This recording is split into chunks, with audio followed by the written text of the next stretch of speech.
Okay, here we are on page 3 of the chapter 9 pre-cal review. Okay, number 12 here, find the term involving x to the fifth in this binomial expansion. So similarly to the last question on the bottom of page 2, we have to expand this in some way. Okay, so the Pascal triangle that I have for you guys doesn't go up to 11, row 11. We could figure out row 11, or we could just use our calculator. Let's try our calculator. Now I know, laying this out like we did on the previous problem on page 2, I know that this first term increases and the second term decreases. So I know that I'm going to have x to the fifth, x to the fourth, x to the third. Oh, no, not x to the fifth. Let's try again.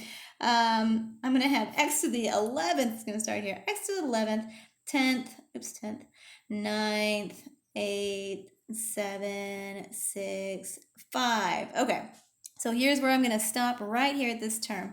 But if I don't have the Pascal triangle or the correct row for the 11th row, I can still use my calculator. Now, remember that we can do our combinations here. So 11 combination 1 would be our first term here, 0. It'd be 0 right here. And then our second term would be 11 combination 1, 11 combination 2, 11 combination 3, 11 combination 4, 11 combination 5, 11 combination 6. Okay, so this is what I need to use to get to my Pascal coefficient. Okay, so 11 math probability combination of 6 here. Okay, so I've got 462. So my Pascal coefficient is 462. Okay, and then we also need to multiply that by our second term right here. So if x is to the fifth, this second term needs to be to the sixth power, right? So if I'm decreasing with my x's and increasing for my second term, so decreasing first term, increasing second term, it's going to be multiplied by -3 to the sixth power, because the sum of these exponents have to equal 11 right here. All right, so we've got -3 to the sixth power. Okay, so that's 729. Going to be a big number here. So this is all the coefficient for this particular term. So what is 462 times 729? Ooh, wow, that is a large number. So that coefficient is going to be 336,798. Okay, and so that is the term. We can just do it like this. Find the term. So it would be, we can write it out. So x to the fifth, and that's it because we didn't have any other variable. Ta-da! So that's the term, or the coefficient to that term. Okay, number 13. How many ways can 8 people sit at a table with 8 chairs? Okay, look at us, moving straight on to probability. So 8 chairs, 1, 2, 3, 4, 5, 6, 7, 8.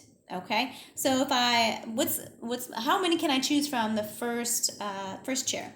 8 to choose from, right? So if somebody sits down, how many do we have left to choose from? Well, it's gonna be 7.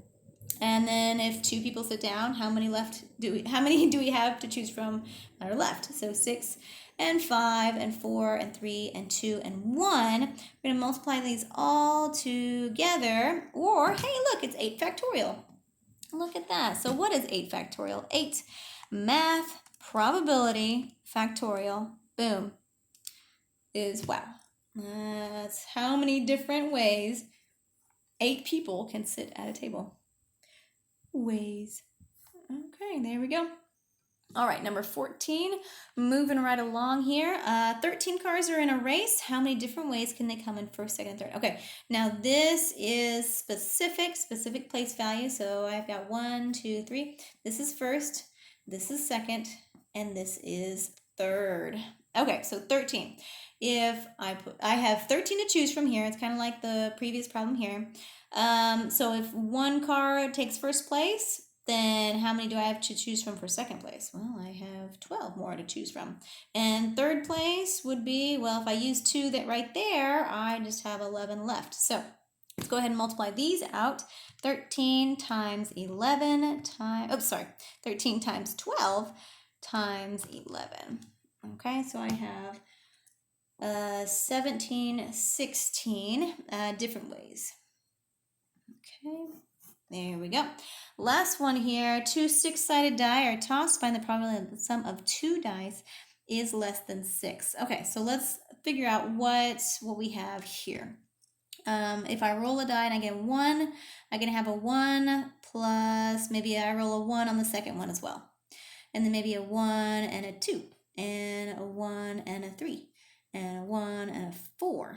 Okay, and we're supposed to get less than 6, so I'm going to keep going until I get to 6. So this is 5. Oh, but it's less than 6, so I can't go anymore. So if I did 1 and 5, that would be 6. I can't, it has to be less than. Okay, so let's try the opposite of these now. So I have 1 and 2, so let's try 2 and 1. So if this is my first die, this is my second die. What if my first die rolled a 2 and then my second rolled a 1? So I'm going to do the opposite of these guys now. I can't do the opposite of this because there is no opposite of that. 1 and 1 is 1 and 1. So that's why I don't rewrite that one. Okay, so I've got the opposite of those. Now let's try... let's see, 2, 3, and 4. Let's try 2 and 2. 2 plus 2, because I have 1 plus 1. 2 plus 2, and a 2 plus 3, right? That would give you 5. And then let's try the opposite of that one. So that would be 3 plus 2. Okay, and if I use 4, I could only use this one. I can't do a 4 plus 2. So I think that's all. 1, 2, 3, 4, 5, 6, 7, 8, 9, 10. I have 10 out of 36, because 6 times 6, the total sides of a die, and total sides of another die. So let's reduce this. I get 5 out of 18. Ta-da! That's the probability. Probability is always in a ratio set. Okay, so that's page 3 of the review.